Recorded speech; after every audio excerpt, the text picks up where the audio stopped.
Hi friends, Vizag trip part 3 అనమాట. వైజాగ్ వెళ్ళిన తర్వాత బీచ్కి వెళ్ళకుండా ఎందుకుంటాను చెప్పండి. ఫస్ట్ అయితే ముందుగా బీచ్ దగ్గర అయితే ఆగాము. అది అసలు బీచ్ అని తెలియదు అనమాట. ముందుకు వే కిందకి వెళ్ళడానికి వే ఉందని. ఇది తేనేటి పార్క్ కింద నుంచి ఉందన్నమాట వే అయితేని. అక్కడ మా బండిగాడు చూసాడా, మా హస్బెండ్ అలాగా ఆడుతున్నాడు. పెద్దలంటే గొప్ప ఇష్టము. వాళ్ళ బండి దిగేసి కూడా మా బండి అయితే ఎక్కేసేవాడు. అక్కడ తేనేటి పార్క్ దగ్గర కొంచెంసేపు కూర్చున్నాము. బండిగాడు అల్లరి చేస్తుంటే మా మరిది గారు ఏమొచ్చి పడుకో అంటే అటు నటిస్తున్నాడు అనమాట పడుకోకుండానే. ఇంకా అక్కడ వ్యూ బాగుందంటే మా హస్బెండ్ ఫోటో తీస్తున్నాను. తేనెటి పార్క్ దగ్గర నుంచి కిందకి వే ఉందన్నమాట బీచ్ లోపలికి వెళ్ళడానికి. ఇంకా అలా మెట్లు దిక్కుని కిందకైతే వచ్చాము. అక్కడ పాత షిప్ కూడా ఏదో ఉంది.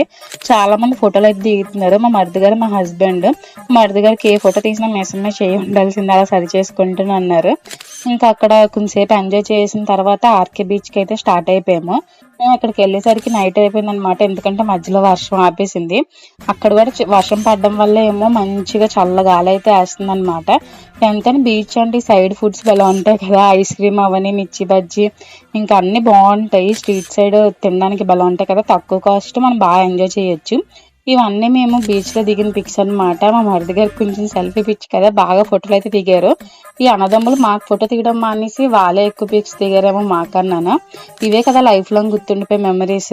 నాకైతే చాలా బాగా ఎంజాయ్ చేసాను ఈ ట్రిప్ అయితేనే. అప్పుడప్పుడు ఇలా వెకేషన్స్కి వెళ్తుంటే చాలా బాగుంటుంది కదా.